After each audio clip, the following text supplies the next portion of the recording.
Hello. Hello, sir. Hello. Yeah. Good evening to you. Good evening, sir. Good evening. Thank you very much for being with us, sir. Really happy that you were able to give us a time. We understand that your time slot was so busy, but thanks a lot. Thanks again for giving us your valuable time. So basically, sir, this interactive session, why we have planned this to, we are representing Postgraduate Institute of Management, sir. Yeah. And this discussion actually to understand how corporate successful leaders are taking their life forward, and to get best tips from them and like mold our behavior accordingly. So once again, welcome, sir. Introducing ourselves, Thou, over to you. So I'm Daupadi Gamagesa, a member of Group C3, and with me today, all the members are joining: Marinu, Yumi, Irfan, Subeka, Darshana, and Iresha. Okay. So as Subeka mentioned, we are extremely happy with the opportunity we got to learn from a dynamic corporate leader like you, and we value this opportunity. And today's discussion will be mainly about how you see yourself as a leader in the journey so far, sir. So I'd like to give the opportunity to Subeka to start with the first question for the day. Sure, thanks, Daupati. So here we go, sir. The first question is to understand. Tell us about your school life and how did you really started to kick off in your corporate life, sir? Okay, I studied at Nalanda College and after leaving college, I started my CIM. My background is CIM. And I was with Haley's group for a very short while, for about 6 months. But then I joined Unilever in customer management team, where I had a pretty good exposure working in different departments. Like I was in brand management, category management, sales management. Every Unilever sales and marketing unit I have been working. And on top of that, I had the opportunity of working about 5 Asian countries for Unilever. Because Unilever have a system of shopping people where I go to Dubai, Unilever, Dubai person comes here, and go to Thailand, Unilever. Because Unilever is very well penetrated in the world, of course, especially in Asia. So we shop people, and they really do that to groom the future talent. So I had the opportunity of working in few countries also. So primarily, the Unilever has given me the foundation in my corporate career. That's interesting, sir. You being a successful corporate leader, having a wider industry knowledge, maybe not only into multinationals, but now into a local well-known brand as well. So our next question is to focus about your work-life balance. So basically, you being a CEO of one country famous brand and being a person who is into lecturing and who is an all-rounder basically, how do you get to balance your work life? I think sort of, especially when you run a company with about 2,500 people here, and then with lecturing and sort of a highly complex that in terms of work, I could say. My advice, if you want to do a work-life balance, like I technically do about at least 4 days minimum. I do about half an hour walk, 45 minutes walk, because I eat a lot of biscuits and drink a lot of milk, so I have to do that. And is that you have to, life is a choice. You have to select what to do and what not to do. For example, I select my functions. Every day I get an invitation to go for a function. It can be an official function. It can be sometimes an embassy function or some event outside, which media function. So there are a whole heap of events. So I'm very selective in what to go and what not to go. So, and that's very important, because otherwise, if you try to satisfy everyone, you're technically not satisfying anyone. So you have to cut down all non-value added stuff and stick to your core. Okay, work.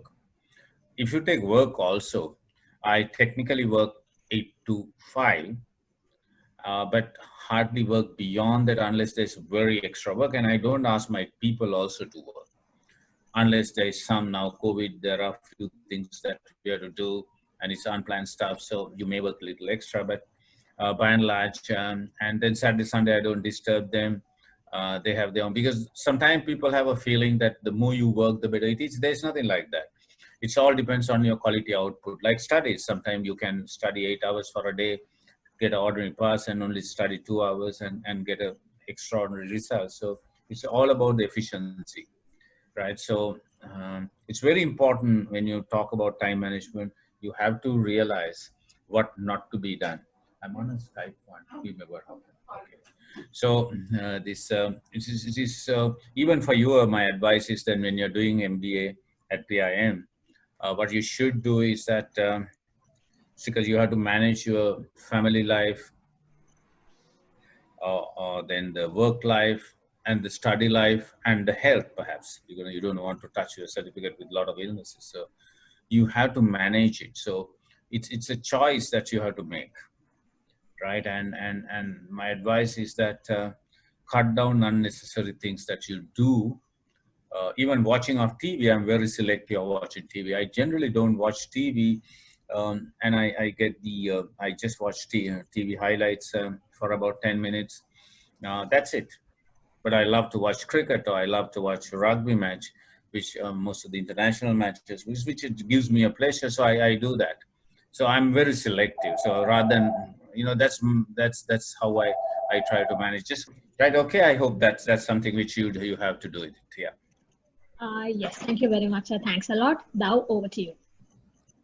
Moving to the next question, sir. Now, reading about most corporate leaders, we can see that there has been a certain inspirational character behind them who has inspired them during an early stage of their career. So, do you have any such person who has inspired you to be a great leader today? And what is the rationale behind choosing him or her? Can you please? I don't think I had any corporate leaders in my early stage of life, but later on I was following people like Richard Branson on an international stage, mainly because I thought he's an entrepreneur who takes risk and really willing to go extra mile, very adventurous personality. But one thing I had when I was with Unilever, because I started my career at Haley's in production, which immediately I thought it's not compatible to my personality. So I was there only for, it's a beautiful company, Haley's, but only for 6 months. Because in early days in my career, I realized that my personality, I enjoy doing a sales and marketing job, right? And that's something which, because you have to select something that really inspire you, really enjoy, not the job titles or the rupees and cents. So then the time that I spent with Unilever, I had a pretty good time. I enjoyed every minute, a lot of work, being a multinational. But since I was doing something that excites me, that gave me a lot of satisfaction. Okay, getting promotions, getting good cars, getting overseas training, all that is by the way stuff. But the core thing is that you have to talk to yourself and see that whether what you're doing right now is whether it's enjoyable. Though I'm the group CEO, I'm doing a pretty general management job here. Like 8 GMs are reporting to me. Primarily the background is sales and marketing. That's a foundation. Now, even as a group CEO, I enjoyed it because I thought, okay, now I have come to a stage, I must get the work done and running a company now. When I took over about 8 years ago, this company was doing about 500 million for a month sales, 500 to 600 million, I could say. Now we do 2,500 million, 5 times we have grown last 6 years. I don't think any FMCG company has grown in terms of sales into that level.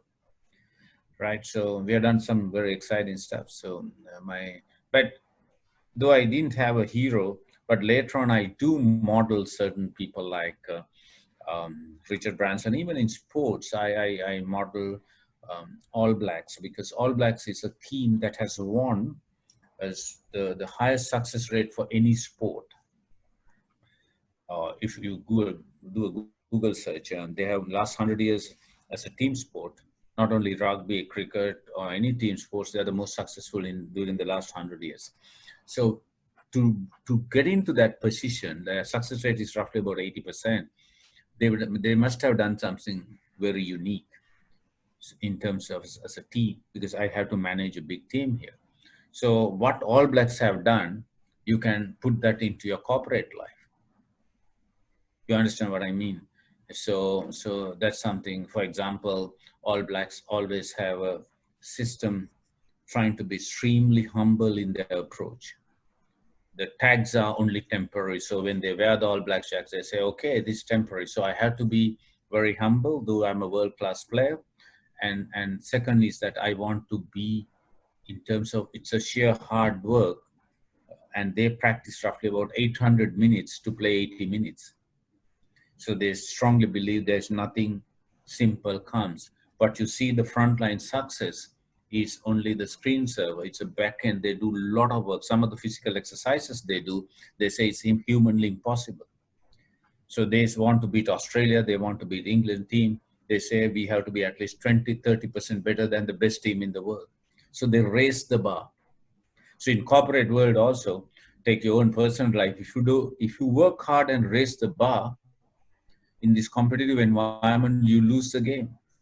You lose the game, because you're doing MBA. There are about 4,000 people, 4 to 5,000 people MBA getting qualified every year from PIM, from Colombo University, Calania, these government institutes, and then private universities. So you be one of them. Unless you keep on raising your bar, the MBA also will become a pretty generic stuff. You understand what I mean? Yeah. Okay. Yeah, so Anything else?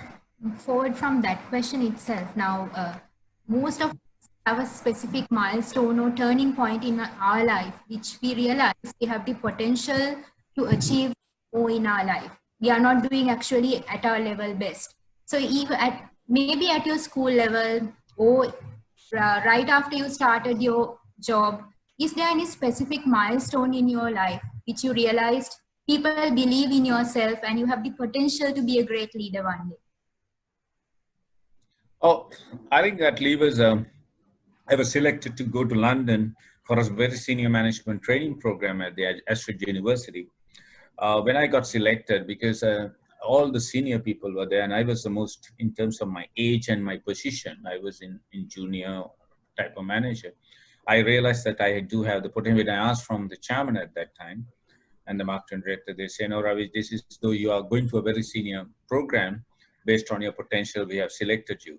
So it really triggers me. Okay, hey, there's something that I can do, and that was one trigger point actually, which I have seen that it's really at a very young age, and technically even when I was at Coca-Cola, getting selected to do a presentation at the Cambridge University in the annual conference. Was absolutely like, okay, it was a 20 minutes presentation, 10 minutes question and answer. When I asked from the professor of history, sort of Cambridge University, how to be prepared for that 10 minutes question, he said for 10 minutes, the audience will ask about 3 questions, maximum 4. So he said, at least prepare for 250 questions relevant to your subject. And that 250 question, if you are prepared, your 4 questions will come from that 250 question, right? And which is, that is the preparational at the Cambridge University, this annual conference, you get the best brains in the world. So I realized, okay, to get selected, that's something, you have to do something special. And it went up pretty well. I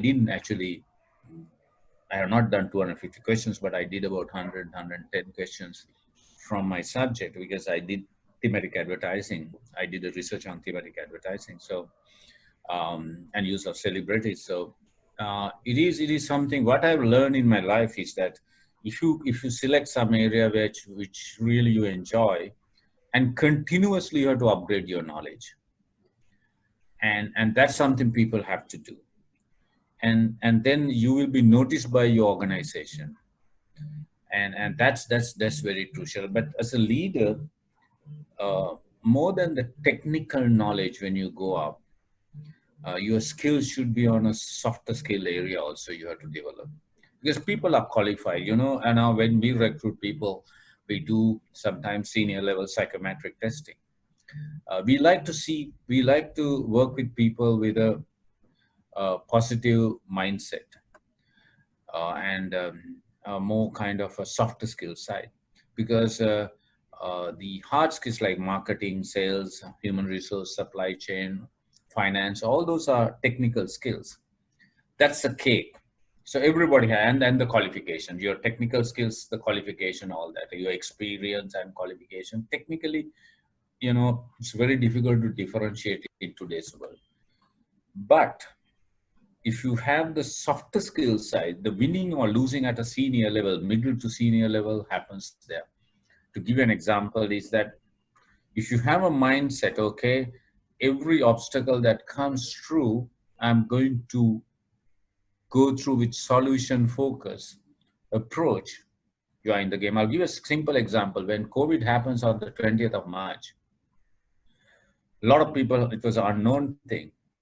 And it was, we had a big, because we had 2,500 girls working, and most of them have gone to their residence. But we decide we will take all precautionary on the health side, but we will start production ASAP and distribute. Because what is happening beyond our control, where what is government is doing, what is health ministry is doing, is beyond our control. You synchronize with them, but be right on top of things that you can control. Life is all about that. And I'm happy to tell you, during the COVID and post-COVID, we handled the business exceptionally well. So that's something you all have to do that. Yeah. When you started your career in few MNCs like Unilever and Coca-Cola, and now you are the CEO of Maliban, which is very famous local brand. So as a leader, how do you see the difference in a multinational and a local brand considered to their organization culture and ethics especially? How do you differentiate the difference in MNC and the local brand? I could say working for MNCs that always very streamlined, because they have global system, global processes. So working for MNC is, I could say, comparatively easier at a senior level, mainly because you are in a the boat is beautifully going, everything being, like if I want to develop a HR policy, I just talk to the Hindustani levers, or when I was working for Coca-Cola, we were reporting to South Africa, so we used to talk to South Africa. So you don't have to reinvent the wheel. But when you work for a local company, it's a big challenge, especially at a senior level. So everything you have to do it yourself. So what you get from a global support is so I'll give you another example. We wanted to develop a cream soda to match Elephant House cream soda, because Elephant House had a pretty good cream soda. So we didn't actually do R&D here. We told the South African and Atlanta just to come out with a cream soda, good cream soda, and they come out. We have a lot of resources to do that. So so in that sense, it's a bit of a easy thing. But multinationals also have its own the flip side. Say, for example, decision-making process. I can remember I was giving mobiles to my sales executives at Coca-Cola, from idea generation to execution. It took almost like eight months, because you have to put a proposal, they evaluate, then it goes to the center send it to the Asian head, and because if it's a certain amount, the budget, roughly about 7 months. But at Maliban, when I wanted to give more bikes, it took only about 1 day. Put the proposal, finance guy just sit, evaluate it, next day say go ahead. So there are positives also when you work for a multinational, especially in marketing. For example, I can remember when I launched Dow as a marketing guy, the entire advertising kit came from London. So there's nothing to be done for locally. Coca-Cola also the same. The marketing technically being controlled from overseas. You get templates, you just do it because those are global brands. But locally, when you're in marketing, you have it's locally. You have to take a lot of initiatives. Whether winning or losing can depends on that particular person. You understand? So it's a more kind of a the local people have to be local companies have to be more creative. But when you handle a global brand, it's comparatively I could say easier because a lot of innovation comes from the overseas, including the brand sort of stuff. In terms of culture, I think sort of it's if you take the three companies that have worked, Unilever, Coke, and Malibu, culture is quite different. It's unique to company. You get positives, you get challenges, but it depends. My experience is a top-down culture. Even at Unilever, a different charm. In a family, I'll give you a family culture is the parents. Parents can create the culture, not the children. Likewise, the chairman, the board of control, board of directors, and the senior team will create a culture. If they preach the right thing, the people, the company will be doing the right thing. But if they ask your subordinates to take shortcuts, they will do the same. So it's like take for Maliban. I know the chairman says you do anything, but do the right thing. Even now, why I got late, he was on call. He said, Ravi, when we are pushed to the wall in terms of a lot of external challenges, tell the team always to do the right thing, not to change any recipes. Of course, we don't do any recipes. Even the dealer discounts, not to reduce because these smaller dealers are struggling, block out, their income goes down. Don't cut anything because these dealers also have to survive. Always do the right thing. When you do the right thing, sometimes it's a short-term pain, but long-term you will gain. So that culture we have to create. So that is coming from the top. And so I don't think it's a big difference. But the same company, based on the leadership I've seen at Unilever, because based on the chairman, there are certain things can change.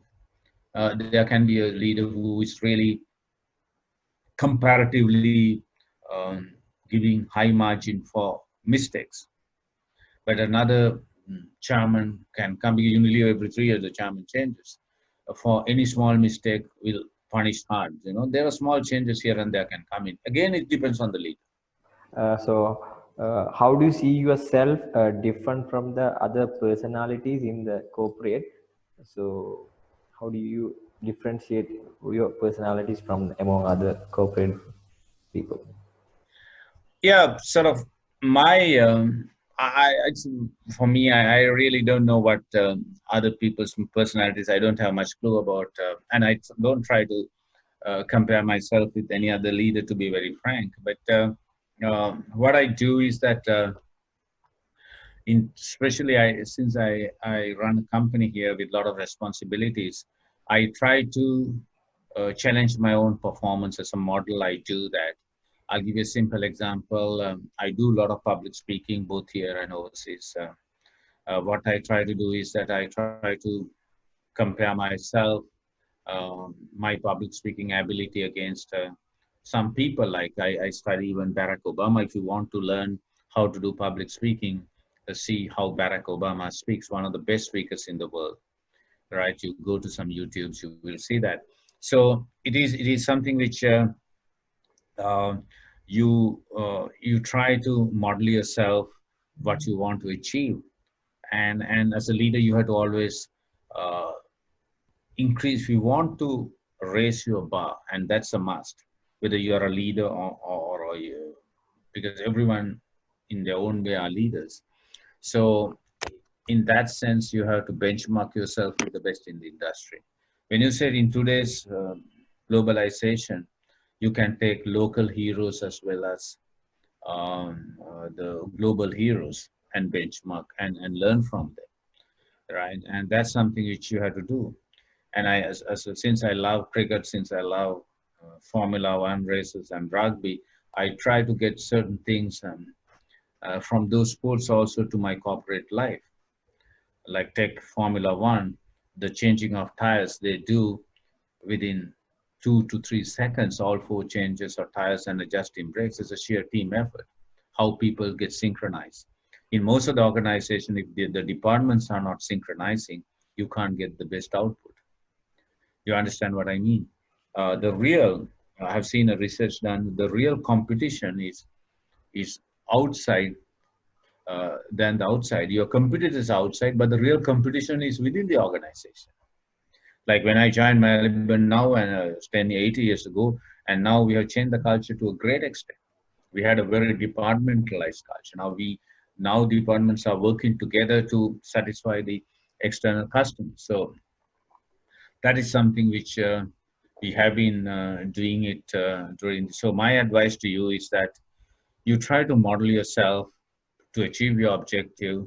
If you want to, I just gave, if you want to improve your public speaking capability, but if you want to have a good sort of say entrepreneurial skills, you can see some beautiful. Now in this today's is knowledge economy, so knowledge world. So you can go into so many entrepreneurs videos and how they have become entrepreneurs and what type of risks they have taken, all kind of stuff. So based on, but my main advice to you is that you have to have some kind of a vision or a picture of success what you want to achieve, even from the MBA what you do.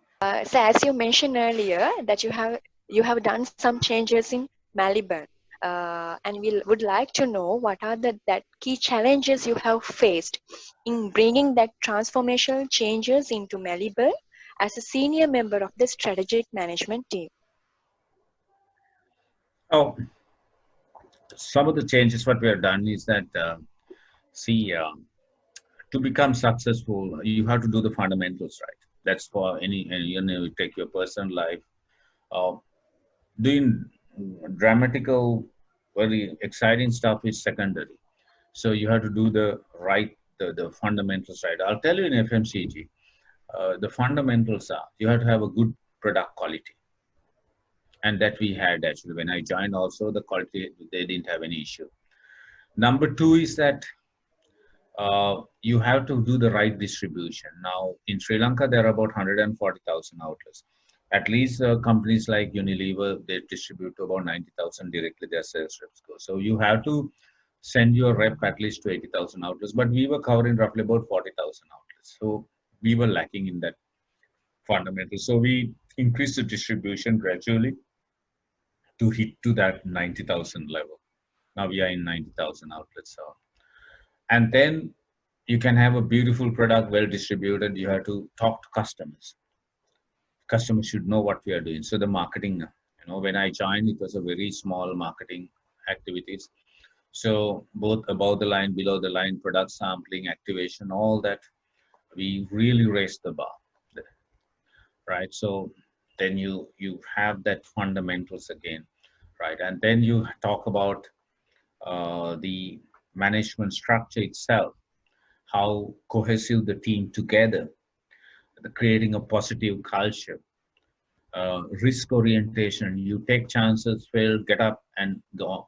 The more you try to be defensive, then you don't develop yourself. So we have told the marketing people, take chances, come out with new products, because we realize the competitors are coming out with more new products than us. Why they were not coming, why Maliban was not coming out with new products 7-10 years ago was that fear of failure. We said, don't worry, your strike rate globally, if 10 new products comes, 6 fail, only 4-5 goes through, maximum 5. So don't worry about that. Every product is not going to be successful. So create that culture. Now, last 3 years, we have invented more new products than anybody else in the market. Right? Again, very fundamental because consumer choices are continuously changing. So you have to adapt and move fast with that. And then we created a culture, enjoy your work, right? So don't be worried about, the it's a bit of a fun culture, which I really learned from Unilever and Coke. Work is not all, but you spend about 8 to 10 hours work here. You respect your bosses. You respect not only to boss, to everyone, but don't be scared of anybody. That's the theme we have developed. You respect everyone. The person who cleans the garbage, you have to respect, because without him, I cannot survive. So you respect technically everyone, right? But you don't have to be scared of anyone. Do your job, that type of stuff. So doing the fundamentals right, we actually have grown from strength to strength. Yeah. Sri Yeah. Lankan governing universities are reluctant to provide primary degrees for the students in accordance with the requirement of competitive local and international job market. Actually, should there be any changes in the university educational system of Sri Lanka in order to rectify this issue? I got it. Yeah. I think so. Yeah, because I think that's a big problem there. Our education system, because I also do a little bit of lecturing for local and overseas universities. What I've seen is that our education system is a very theory-oriented, stuff. You do a bit of a study and sit for exam, do a presentation, and get through. The industry and the universities are not working together. So the university curriculums are very much depends on a very academic background. But the academic world and the real corporate world are two different worlds. So the more you merge it, the better it is. How you do that is like even at university level, master's level, the more practical exposure. How to give that practical exposure? Now, most of the companies, the universities overseas, I'll tell you, they work with top companies seamlessly, right? And a lot of projects being done. Now, I know, I'll give you a simple example. They will ask you to take in a Sri Lankan context, the university will ask you to do, go and do Peradeniya Gardens, do a full market study and see how Peradeniya Gardens could be, come out with a marketing plan for Peradeniya Gardens, talk to the official, talk to the customers, see the location, see what are the other similar type Peradeniya Gardens across the world, that type of stuff, how they market it. And then the students comes out and then they do a presentation to the Peradeniya Garden officials, whoever, and they give marks out of 100, and then they come and give it to the university guys. They give marks and they take the average. And most of the universities go into that level. You understand, in other countries, because they give you the student the practical side, and then the frameworks, the theoretical side, they blend it. But unfortunately, Sri Lanka is very much on a academic scenario, which that's where the students are not, when they come out from the university, they have a whole heap of qualification, but they struggle firstly to enter, and then once you enter also to perform, because that's because end of the day, the working, when you are working, you have to have a very good social skills, for example. Now, in most of the universities, now PIM, I did my MBA at PIM during those days. There we had a thing called presentation classes at masters, and Professor Gunapal Nanakar used to take that class, and we have to give a presentation 10 minutes. And why Mr. Guna Professor says that is because says when you go up in the ladder, you have to talk. Public speaking is very important. So if you imagine that you have PIM qualification and you are not a world-class presenter, then what else? So he used to take that class, and he used to give immediately the results. Either you pass or no fail, come back in 6 months. It's a lousy presentation. You become a hero zero overnight there. You understand what I mean? So it is important. And during my time, we went through that. And in my class also about 30% failed the presentation. not to get marketing presented. This is 100% co-presentation skill class. And then he gives certain tips to how to improve you and do a lot of mentoring. So it's important. So, but I think the university system has to be changed. There's no question about it. There's no question about it. If you take engineering, medicine, I think that's definitely it's world standard. Especially the management side, Okay. That has to be changed. Engineering, the technical stuff, I think universities are pretty good, and those people are also very much marketable. It's on par with mostly, of course, can be little things here and there, but even medicine, but not the management side. Yeah. Hi, sir. Sir, Yes. as a leader and a mentor, you have been guiding many professionals on the job and off the job. Yeah. With experience, Very much. views on young generation taking responsibilities and handling stress. Yeah, there's an interesting question. I also do have stress. What you should do is, as a stress is created by you have to understand the root cause. So stress can come from your job because you have to perform something, you have a task. Stress can come from from your study life or personal life. So my advice to you is how to manage stress is that identify what creates stress for you, the root cause, and then without suffering, uh, you talk to yourself and say what exactly the solution I can do to that. It's like doctor, when you go to a doctor, you're having flu. Doctor will see why the flu comes from, because you have a wound or you are under tremendous stress, or there's some viral flu. Or there are so many. Flu is a symptom. Stress is a symptom. But the doctor is not treating to the symptom. Doctor is treating to the root cause. So the doctor find, okay, you have flu because you have a viral infection. So doctor will give medicine for that and you'll be okay. So likewise, you identify the root cause. And once you identify the root cause, you have to have a very positive frame of mind. Okay, what is the solution for this? Okay, currently I'm having a very difficult boss to handle. I'm giving a hypothetical example. If you have a very difficult boss to handle, then you stop yourself, he creates stress for me, he or she, whoever. So how can I handle it? I have two options. I handle him very carefully because I cannot go log ahead with him, how to synchronize with him without sacrificing my values. Or I have tried my everything, so this is not the company for me. Or I'll tell somebody, HR person, or I'll take this route because I tried my everything possible to synchronize with him.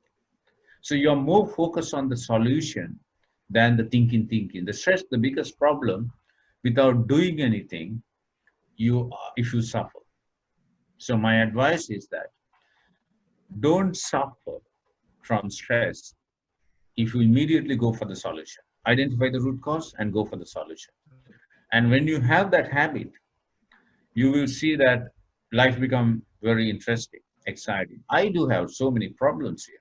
I always tell my GMs, you have to have a framework of mind that life till your death, you have stress, you have your problems, your issues. Come out with live in a positive world. Think, okay, that's because one thing I learned from, I never worked for Procter & Gamble. Procter & Gamble globally have a system. They say, don't call a problem, call it as an opportunity. It's a challenge. So I have a challenge now. My sales are down because of COVID. This is an interesting challenge. What can we do? Today in the morning, we had a chat. We had a chat with my sales guys. I said, hey, a lot of lockdowns, distribution. That's a challenge. How to overcome this? Tell me the solution. So they come out with some interesting solutions. Then you're more on the solution side than the problem side. You understand what I mean? Yes. So anything, personal life, professional life, study life, the best advice I can give is that live a solution-focused life. When you do the solution-focused life, your solution may work, may not work, it doesn't matter. Life is you have to have a framework of mind. that sometimes you win, sometimes you don't. As Richard Branson say, if you want to earn money, you have to have a framework of losing money. You have to be prepared to lose money. If you want to become famous, you have to be prepared to get humiliated. In my life, I have taken a lot of big mistakes I have done in my life. My core competence area, marketing, I have done mistakes. I know in the future also I may do. But I don't care. My strike rate is good. Right? Kumar Sangakkar probably would have been the best batsman we have produced. He got out for zeros, but his average, test average can be 50 or one day averages can be 50. So life you can't win always. So you have to have a mindset, okay? I keep on trying and I keep on moving forward. I hope this session was useful to you to some extent. Thank you very much, sir, for being giving your valuable time, especially in this digital time of the country. We are so honored to have you. You are truly an inspiration, and sure this video will benefit many of us, and the people will grab their words of wisdom from this. Thank you very much. We hope to see you and listen to you again in the new as one of our lecturers in PIM.